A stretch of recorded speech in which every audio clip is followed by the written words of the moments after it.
Service in Wilmington has issued a severe thunderstorm warning for western Fayette County, Ohio, Clinton County, southeastern Greene County, until 9:45 p.m.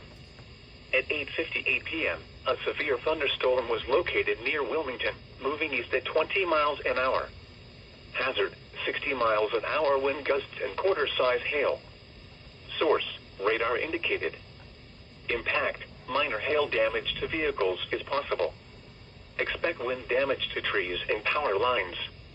Locations impacted include Washington Courthouse, Wilmington, Sabina, New Vienna, Jeffersonville, Staunton, Clarksville, Bowersville, Port William, Milledgeville, Octa, Paintersville, Melvin, Rosemore, Lumberton, Oakland, Lees Creek, Morrisville, Ogden, and Kingman.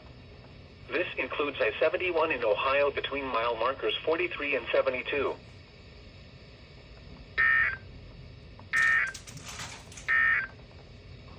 You are listening to NOAA Weather, All Hazards Radio.